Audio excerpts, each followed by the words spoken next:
Penahanan soal Kades Kohot, yaitu Arsin bin Asib yang beberapa waktu lalu mungkin kita juga masih ingat sempat viral di media sosial, begitu ya. Ini ternyata informasi terbarunya baru saja ditangguhkan Tribuners. Direktur Tindak Pidana Umum Bareskrim Polri, Brigjen Juhandani Raharjo Puro ini bilang kalau penangguhan dilakukan karena masa penahanan sudah habis.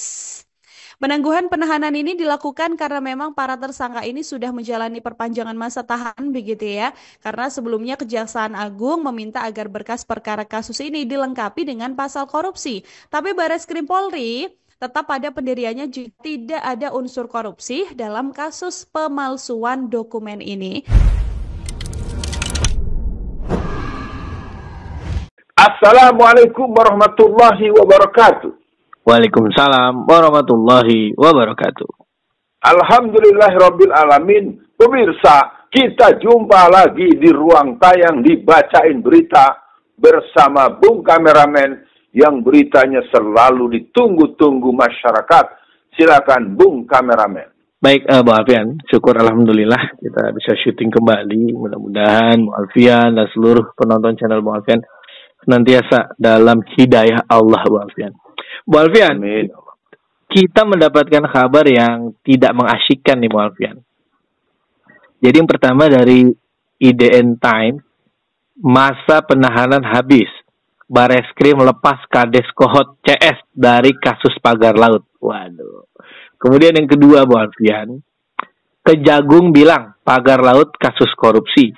Mabes Polri bilang bukan korupsi. Nah Bu Alfian, di sesi awal ini bagaimana melihat dua berita ini? Artinya kan Bu Alfian, ketika Kades Kohot dibebaskan, berarti aguan akan semakin jauh dari tangkapan. Silakan respon awalnya Bu Alfian. Pertama gitu. Mestinya polisi nggak bisa begitu. Kan dia harusnya membantu proses ini sampai kepada proses yang bisa membuktikan bahwa dia korupsi atau tidak. Atau dia berbuat atau tidak. Fungsi polisi itu adalah menyiapkan, melengkapi data-data untuk bisa diproses yang akan diolah oleh kejaksaan sebelum ke pengadilan. Dari awal saya sudah mendengar bahwa ini juga belum diapa-apakan, sudah dibilang nggak ada korupsi. Ya saya kalau merujuk pengalaman saya ditahan dulu, saya nggak ada ujung pangkalnya, ditahan berlama-lama. Ya artinya saya ingin katakan buat pemirsa, ini adalah sebuah fakta bahwa memang negara kita sudah ada dalam kangkangan para oligarki, para pemilik modal, dan para mafia.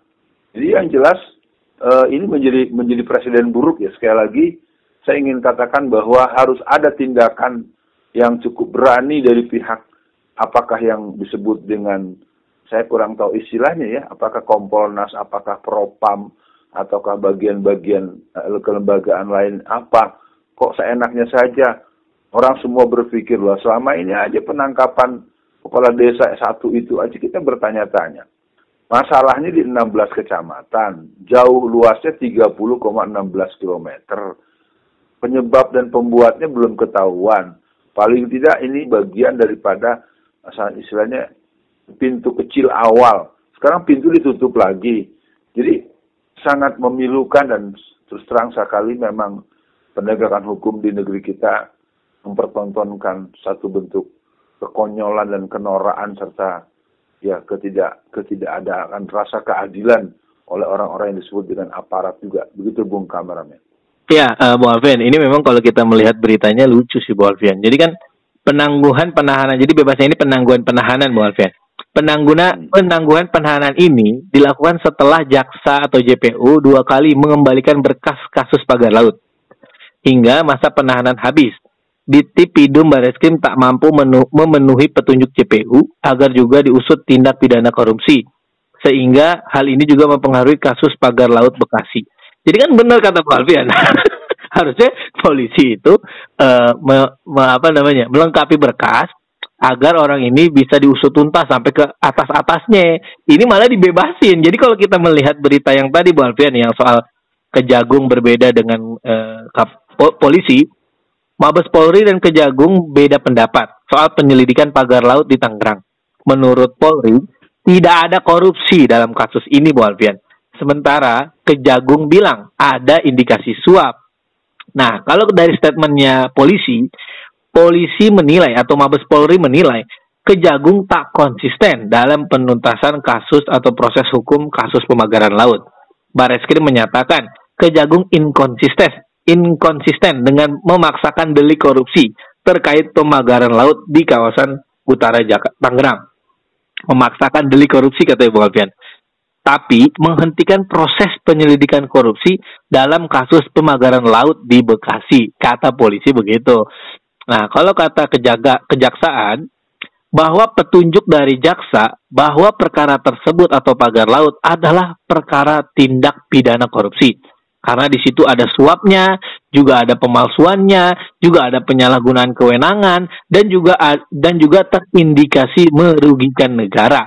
Kemudian yang kedua, jaksa yang lain, jaksa penuntut umum setelah membaca, mempelajari, meneliti berkas perkara yang telah diserahkan, setidaknya satu berkas yang sudah diserahkan atas nama tersangka Arsin ada indikasi suap atau gratifikasi sebagaimana yang diatur dalam pasal 5 atau pasal 12 Undang-Undang Tipikor.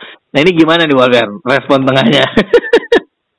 Saya semakin kalau boleh dibilang ngenes dan jadi nggak terlalu semangat berkomentar ya. Fungsi mereka itu kan sebetulnya gini ya, saya sedikit memberikan alur pemirsa. Ketika ada sebuah kasus, polisi itu adalah pihak yang proaktif untuk melakukan pengumpulan. Dengan satu kerangka kerja praduga bersalah, dengan kasus yang mencuat dan terlihat menjadi kegelisahan orang banyak, mestinya Pak Kepala Desa itu tetap ditahan. Dan penahanan tersebut diadakan pengolahan dalam bentuk penyidikan. Penyidikan tersebut pengumpulan bahan dan data. Orang sudah tahu bahwa pagar lautnya saja itu dibangun dengan biaya kurang lebih 16-17 miliar. Kepentingannya apa? Itu juga kita bertanya ulang bahwa ternyata Menteri ATR BPN juga sekarang jadi diam sejuta bahasa. Jadi memang jadi sulit kalau ditanyakan oleh Bung Kameramen seperti ini. Ya ini udah vicious circle ya, lingkaran setan. Mestinya kan pihak kepolisian dan kejaksaan itu saling berkolaborasi. Dia mesti collab mestinya. Bukan mengalami konfrontasi atau saling adu narasi atau saling berdebat atau saling adu argumentasi. Ini kan jadi sangat aneh. Mesti mereka tuh saling melengkapi, saling memberitahu. Kalaupun memang dari pihak kejaksaan bilang ada kekurangan kita butuhkan data tentang ini, begini. Silakan diteruskan. Mesti ketemu, karena nggak mungkin dia ditangkap kalau nggak ada. Nah pertanyaannya kan penangkapan Pak Kepala Desa ini, menurut saya bukan dia. Ya katakanlah misalnya camat lah, kalau satu Kepala Desa, satu camat, satu mantan Bupati Tangerang ya, saya ingin katakan minimal dipanggil sebagai saksi, di BAP dulu sebagai saksi. Karena saya kebetulan berada di Tangerang sudah lebih dari 40 tahunan. Diduga kuat ya, patut diduga kasus ini juga melibatkan aparat-aparat di atas kepala desa, aparat kecamatan, aparat kota kabupaten, terutama kabupaten, juga aparat gubernur. Jadi kelihatannya ini harus dilihat dalam struktur yang bukan hanya di desa. Kenapa dikecilkan hanya kepala desa, sementara dia hanya eksekutor, hanya pembuat yang sifatnya boleh dibilang cuma penampungan, penaruhan bambu, tempat kumpulnya para tukang. Justru polisinya itu ada di kecamatan dan ada di tingkat kabupaten, juga Provinsi Banten. Sangat aneh memang, dan terus terang pada para pemirsa, semoga kita tidak kehilangan akal sehat untuk tetap menyatakan yang salah adalah salah dan kita tidak akan pernah membela yang salah itu. Begitu Bung Kameramen. Ya, Bu Alfian, memang ini kan artinya kalau saya melihat Bu Alfian, efeknya yang pertama Aguan semakin sulit untuk akhirnya dipenjara, apalagi mengadili Jokowi via PIK 2 ya Bu Alfian, via PIK 2. Kalau penjarain Jokowi mungkin dari via lain masih bisa lah. Nah kemudian yang kedua, yang dilukai hatinya masyarakat Tangerang Bu Alfian, masyarakat Jakarta Utara.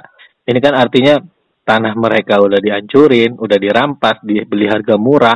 Kemudian pemerintah dan aparatnya malah ngasih cuka di atas lukanya. Ini kan biadab Bu Alfian. Jadi mungkin untuk akhir sesi kali ini, bagaimana Bu Alfian? Kan ini kan akhirnya membuat masyarakat jadi lemes juga Bu Alfian. Lemes, males. Akhirnya ini nggak diusut dan akhirnya mereka ya tunggang langgang juga. Bu Alfian, kan dua perdebatan ini, apakah karena yang satu udah dikasih asupan oleh aguan, apakah yang satu tidak? Nah ini kan kita juga nggak tahu. Untuk closingnya silakan Bu Alfian. Asupan itu sudah banyak, udah kekenyangan sebetulnya. Yang jadi persoalan kan sekarang ini kan masing-masing menjaga untuk jangan sampai di langkah tertentu mereka akan kena ranjau.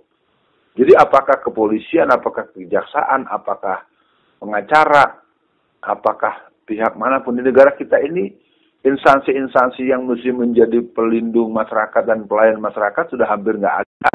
Yang ada pelayan pemilik modal, pelayan bandar, pelayan mafia, pelayan oligarki. Nah sebagai penutup, saya ingin mengajak semua kawan-kawan untuk kasus pagar laut. Kita pernah punya dan masih punya Forum Penyelamat Tangerang. Saya sedang memikir ulang untuk mengundang kawan-kawan, mengajak bicara lagi kawan-kawan, Forum Penyelamat Tangerang 1998. Kita akan kembali memanggil seluruh kawan-kawan dari Jazirah Banten, Tangerang Raya, untuk ikut masuk membahas ini, sehingga di titik mana hak keadilan kita dan sikap-sikap yang patut sebagai warga negara masih punya ruang dan peluang untuk mengatakan siapa yang salah harus diperlakukan secara hukum sehingga dia ditangkap, dia disidang, dan diadili serta dimasukkan penjara dengan hukuman yang seberat-beratnya. Kata kuncinya memang keadaan hari ini telah membuat masyarakat kita memilih untuk ada di pinggir-pinggir sebuah proses. Karena keadaan semakin tidak menentu, hukum gampang dibeli, dan masyarakat yang tak salah sering tersalahkan dengan tuduhan yang tidak jelas. Maka sebagai penutup, tetap optimis, berserah kepada Allah, dan tetap berpikir secara jernih bahwa negara kita memang membutuhkan para patriot-patriot yang punya jiwa pemihakan pada keadilan untuk tetap menyatakan kebenaran harus diperjuangkan dengan langkah-langkah yang telah ditetapkan secara konstitusional dan secara ilahiyat. Assalamualaikum warahmatullahi wabarakatuh.